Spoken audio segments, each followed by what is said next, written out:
Hi, everyone, and welcome to another episode of Environmental with Dandelion, where we deep dive into the intersection of business and sustainability. We are your hosts and the founders of Dandelion Branding. I'm Aubrey, and this is Courtney. Today, we're going to be interviewing Emese. She's the founder of Composity, which is a community composting solution that turns food waste into soil, food, and plants in urban green spaces. We met at Reset Connect London, and I immediately was like, we have you on the podcast. I'm really glad to finally have you on. Do you want to tell us a little bit about Composity? Thank you so much for having me here today. So glad. So thank you so much for the opportunity. And Reset Connect was also very special for us, as originally I'm rooted back to Hungary, but Composity was my graduation project from the Netherlands. So it's really like an international mix that was introduced in the United Kingdom as already a UK company that we are amazingly proud of. What we did, basically helping urban communities to fall in love with composting in general. That's what we were facing, that there is a lot of interest around composting, but in an urban setting, when you have no garden or even a balcony, there is a very limited opportunity to creating not only the soil food, because there are some B2C home versions to do the compost, but if you cannot do too much with the compost at the end of the day, it's just keep you back from that contribution to the common good. So I started with, as a product designer, creating an indoor composting solution that makes it fun and enjoyable, and it's kind of stretching the original rules of composting. So I can tell you later more technical details that what you can put in, how different it is from a traditional garden composting. But the main idea, I believe, and what engages communities is that we taking care of the whole circle. So if you're creating a compost material, we will make sure that it's locally used in the city. So you won't lose your trust in the recycling process, as may you have experienced with the PET bottles collection or with the paper recycling, because you cannot really know where it goes. So I just wanted to keep the whole process as authentic as it's possible. So we have partners who are helping us in place locally using the compost that you can track, you can visit, you can also join our plantation processes, so you can have the whole tangible experience to managing the cycle with us. And that's what keep up the interest, and that's what we could validate in many communities in the previous 2 years, that from the beginning when we install CompoBot in some communities, let's say 20-ish% of people using it, those who are really interested in sustainability in general. But when others seeing that it's creating impact locally, more and more people join. So in 1 year, we could get to the point that half of the community joined the process. It's building trust, it's built confidence. So it's really about the educational and transparently enjoyable approach on composting, I believe. Wow. It also keeps people grounded and connected with their food systems. Yes, I believe that kind of a spice in this whole story is the real life examples that we added to the process, which may sound very obvious, but it was kind of a missing kind of a niche that we pointed on, that if we're talking about CO2 equivalents, you know that if you collecting a lot, it means that you balanced a lot and you did a lot of good job and work for the health of the planet.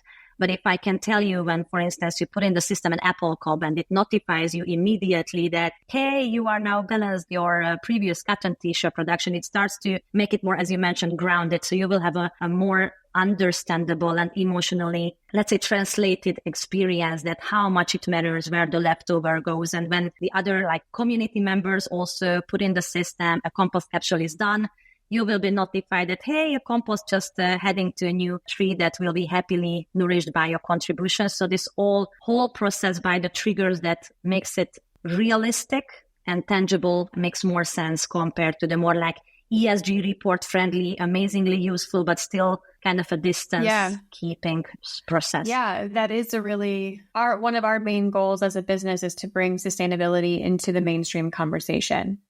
And the ESG reporting, as you say, it's still one step removed. It's hard to look at that as a consumer rather than a business and understand what you're seeing. But it feels like hanging out with ComposBot would make that a really simple step. It almost feels like a gateway into getting more comfortable with sustainability in the world. There are plenty of companies. There are a lot of research on that, like half of the companies not even doing any recycling. So we have to, like educate stakeholders as well. There are three main pain points, I believe, in the ESG from my point of view. The first one is the energy efficiency. The second one is the mobility. And the third one is the waste, where even companies can manage, as we discussed, the plastic, the paper, but the organic is always, like a kind of blank box, and the organic, that's what we can do with it, get rid of it. So like making that mindset shift that it's not something that you have to get rid of as like part of the waste stream, but considering food leftovers as an input material, as a source of something that can be circular. That was a game changer. And we realized that if we not trust in people, and trust can, like build by giving tools and supporting the confidence and the interest. So like by the fact that we give something that makes people interested to join, that's what helped companies to, at the end of the day, providing more and more attractive ESG reports. Because if employees not willing to contribute, then they cannot, like do too much with the food leftovers. And that was the big challenge that no one could manage yet, or like it's totally a new approach that Composity is pointed on, that we trust in people and we not joined that approach that we have to get rid of. It's that we give tool for people to prove and contribute together that it makes sense to create the value in the city. Yeah. And it changing the perception of waste. And again, I think is a really big theme that we're seeing a lot in our shows. Yeah, I can just experience that how proud the employees to using such system. For instance, a friend of mine that I haven't seen for, 5 years, and we just randomly met 2 weeks ago. And she told me that she's working in an office where our service unit, one of our Compobots, is supporting the community. And it was a very unique momentum when she told me that if, like the HR team guiding around the new employees, everyone is pointing on the fact, because it's a statement for the company, that it means a lot for them. And when we have these open planting occasions that I mentioned to you, we have very unique plantation events such as Miyawaki Forest. I don't know that if you heard about it. It's a very interesting forest planting methodology in an urban setting. And I remember that when we sent out, kind of a survey for the corporate partners that what time would suit them to do the plantation. And I have all these preconceptions that it's kind of a weekend-ish, additional opportunity for the employees to join, or something that they can highlight in a newsletter. And companies took that as seriously that they voted for weekdays, and they let many of the employees to joining our plantation occasions instead of, doing the daily routine that generates revenue for the company. And 30, 40 people from different corporate offices joined our plantation processes. We are planting kind of a big scale of urban forest together. So when we can see such honest commitment from the companies that they, let's say, give that resource to us to creating the local value instead of doing the daily routine and generate revenue for the company. So all these things means that it's worth a lot and means a lot for the employees. And then the companies took it more and more seriously. And it simply could be generated by that authenticity and tangibility that, for instance, Composity do that in the way that I'm sharing with you. Wow. Really cool. There's so much that you're doing that is so great. Courtney, did you have a question? Yeah, well, I was just sort of wondering if you could just sort of describe more about the actual unit itself, the bot, and what your services are. Sure. Thank you. So what we are very proud of, that from the beginning, we were focusing on the compost quality. So the most important thing was to creating that high quality nourishment that the city happily willing to use. So I was checking a lot of technology, and I wanted to find the most eco-ethical. As myself, as a product designer, I considered all the materials. So we are using an untreated aluminum that it's 98% recyclable. We're using a lot of recycled materials. So like all the sourcing was very conscious, and I was also aware of that. I have to balance the electricity usage, the technology behind. So Compobot not doing any heating, cooling, and grinding. We are using a special microorganism cocktail to treat and support the food leftover. And why is it, I believe, interesting or important is that compared to the traditional composting, and not judging the worms in the soil, but they need a little bit of more time, more specific, let's say, appetite, recipe, Compobot happily consume everything except liquids. So you can add citruses, a lot of different kind of cooked food leftovers, but not rely on the heating, cooling, and grinding. It's a special nutrition reserving technology that we created. So Compobot is in an energy saving mode, sleeping till the point that you get close to it. And then you can discover the unit in a way that you can open the drawer. And when you open it, it will welcome you. It will give you some information, what you can put in. It literally says that, hey, I'm Compobot. What do you took for me? And it's that kind of a conversation and encourages you to give the leftover to him or her. Many companies add nicknames to it. It was not our idea. It came bottom up. So I'm really proud of it. And it's so cool that like key account managers sending over the monthly report that, hey, Compostella helped you to reach that specific goal. And we have Compostador and a lot of other helpers in the office space. And basically the user flow is very simple. You can feed Compobot, close the drawer. It says very delicious. And then it starts to do the measurement. So if you just run in your daily routine, you are already an urban hero. We will take care of the material. You can track everything on your phone, on the monthly report. So everything will be accessible for you regarding what's happening. But if you have a bit additional time, it will give you the QR code that you can see in the background. And this QR code is basically your personal kind of reward. So if you scan it, that made you able to take that point that we can give for the contribution that basically you feed to Compobot. And that's what made you able to see that where you are in your urban hero journey, how much CO2 like footprint was avoided thanks to your contribution. And that's where you can also join sustainability challenges, missions. So we have, like challenge calendar.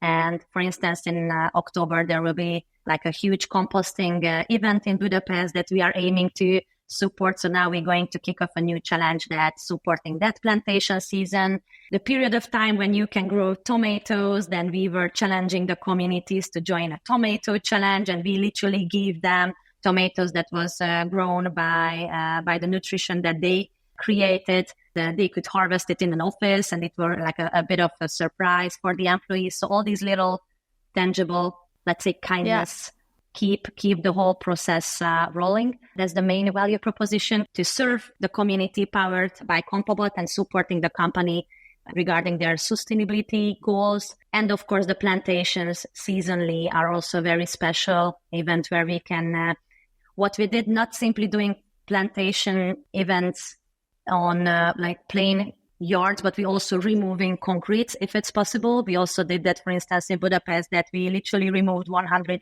square meter of old concrete ground that was just left there because, it's very, let's say, challenging to take it and remove it in a conscious way. So it was just left there and we removed it. And that was the place where we then planted that 100 square meter forest instead.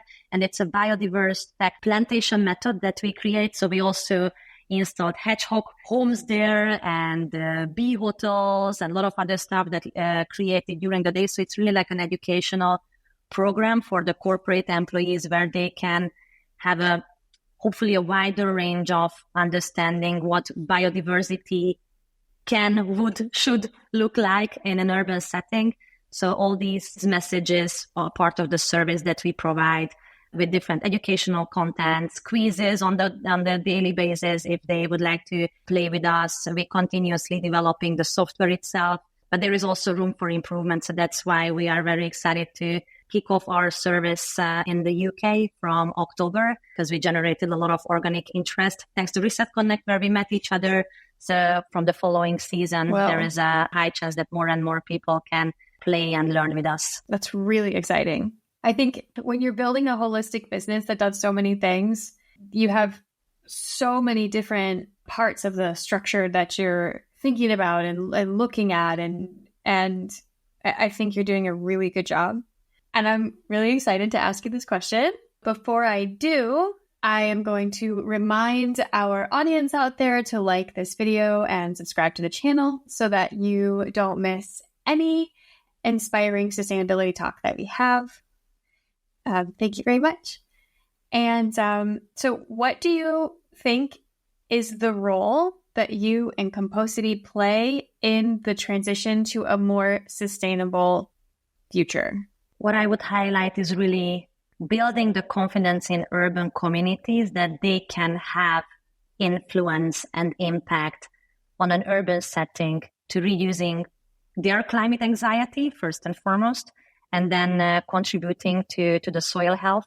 Because, all these very commonly known statistics that by 2030, 70% of the people will living in cities. So all these messages, that's how I'm happily translating them. It's also calling that we should provide different kind of tools and solutions for urban communities to not losing their connection to nature. So all these circular solutions are amazing, and there are a lot of good initiatives that I'm happily supporting. And what I'm most proud of regarding Composite is that how people are more and more engaged and excited about it, what new features came out, so how they can influence with Compobot different kind of sustainability challenges. We can also involve other sustainability heroes in our system. For instance, if we have a quiz, then people can, play some games, and then we can help them to access, for instance, an SDG board game event together. So all these small tips, hints that we can help to get in touch in an employee community or even in educational institutions. We are more than happy to try out Compobot in the UK with kids and with different kind of age groups. So I just truly believe that without education, I just don't really like the expression education, it's that supporting this whole new approach. I believe that will generate with the butterfly effect a bigger impact. And that's how we can also in a kind of subculture, we can support other sustainability companies as well. If we supporting the mindset, then, if you are happily doing the composting, then I believe that then you will keep in mind that where is your refillable bottle, where is your, shopping bag, and all these small soft things that matters a lot. So that's what I think that Composity is about, to keep in mind that you could have influence and you can make impact during your everyday routine by simply making a decision that remind yourself that it's a source, it's a material, and not simply a waste. Yeah, that's really nice. It's so, I just keep having this thought of the gateway drug to sustainability.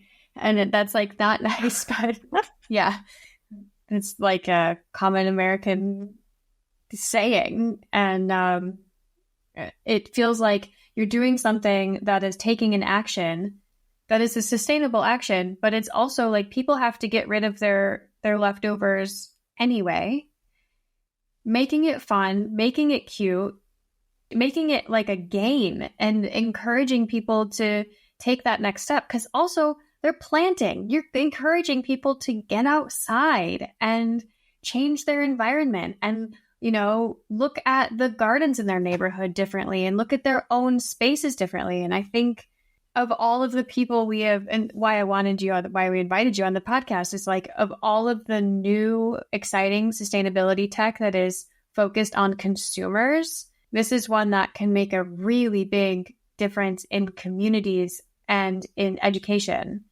So thank you. That's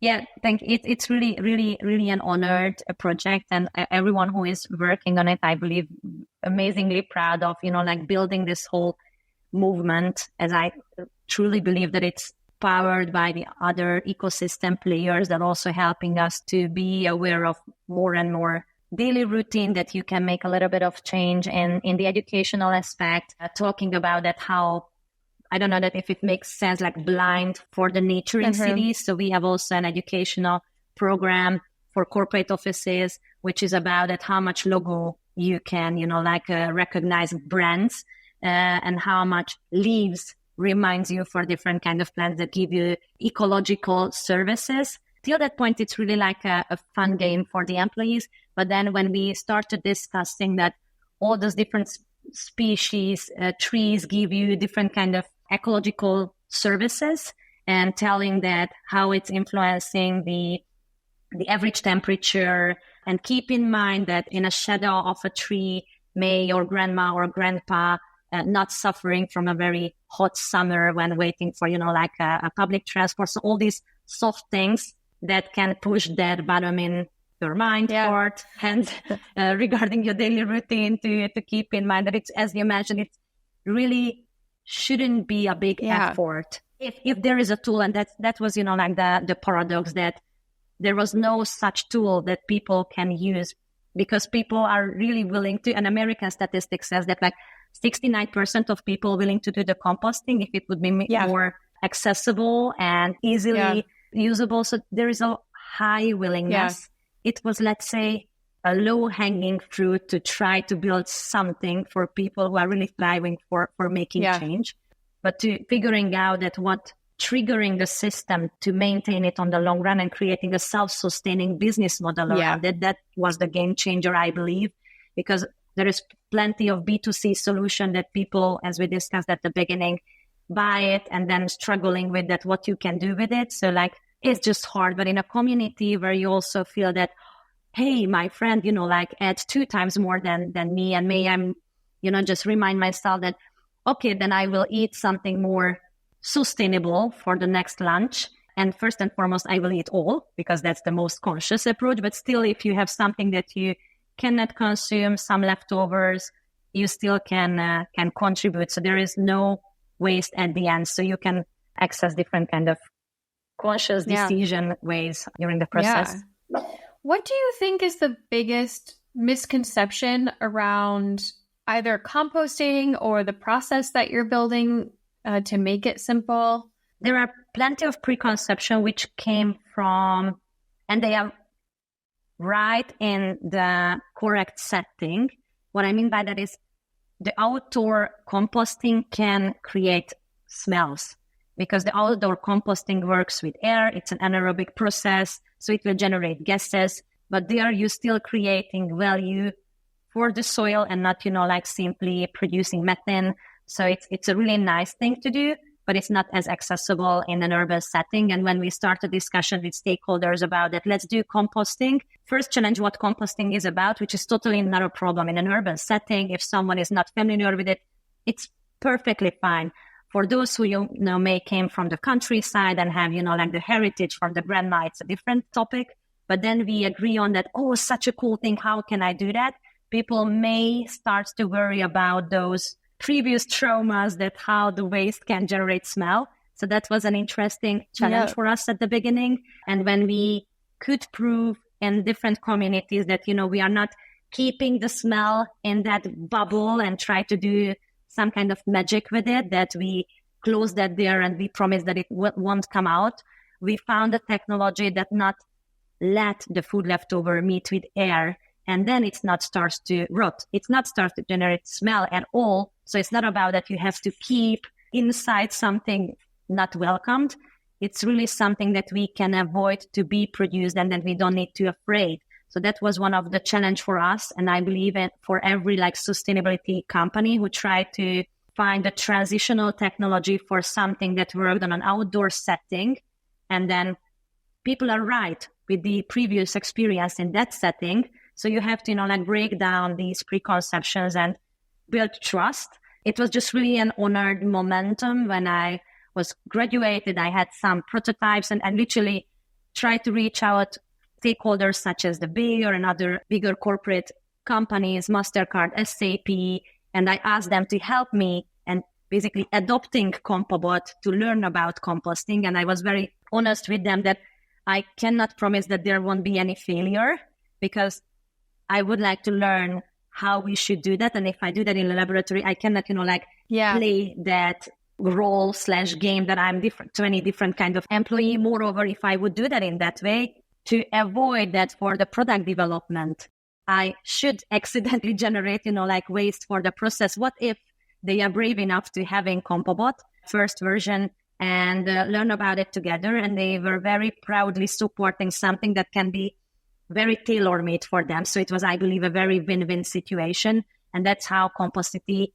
evolved and evolving nowadays as well, that we are always asked help from the stakeholders and have very honest and self-reflective conversation, that to creating something for the communities, we need to involve them to learn about it, what they are and what they need.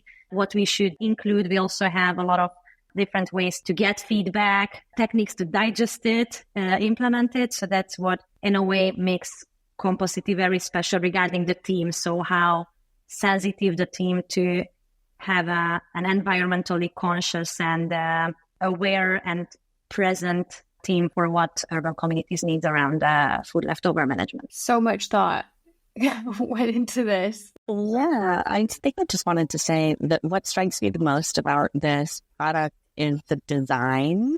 I think that there's just so much thought that went into making it really kind of like fun looking.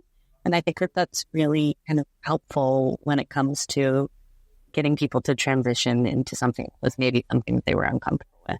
I'm sort of curious, how much was that something that was sort of intentional to really kind of humanize and like almost make it look like a little droid bot? Thanks for the question. Yeah, it was a kind of a ping pong back and forth process for us, because at the beginning I created this shape totally because of the technology. And I was very proud of it as back then as a product designer, that I'm consciously choosing, like all the lines, because when I was testing different indoor B2C solutions, I was facing with the fact that these composting units most of the time needs to be like pushed down. The food leftovers needs to be like layered and kind of forced because of liquid management and other challenging circumstances. So I was facing with the fact that it can easily start to rot in the corners, even if there are some kind of fillet on it or curves. So I was wondering that if I need to maintain a liquid and I want to avoid that it starts to rot on the corners, what is the best shape to maintaining it without any electricity? Because that was very important from the beginning.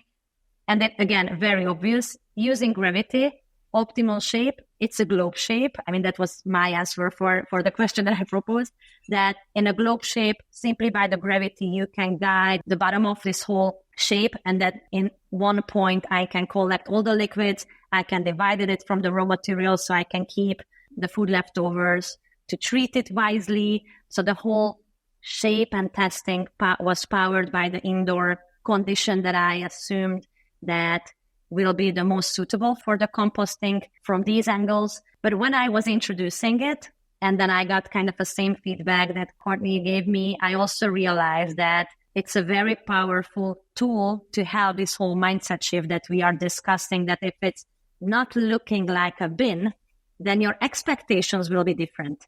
And that was also a very important recognition that if it's more likely a kind of entity, pet, however you call it, but it's something that's supporting you and you are responsible for it, then the behavior with it, the approach on it will be very different. So that was the time when we realized that people are happily installing Compobot in community spaces. So it's not something that as a bin you try to hide, try to put in the kitchen cabinet. It's really something that you put somewhere where it's, of course, very practical, but leave it as a statement that we have Compobot, our supportive composting chef/hero. It started by a technological approach, but it showed us that it's something that we need to keep in mind, that it's also an individual value and the design itself. And that's what engages a lot of people, that starting conversations. So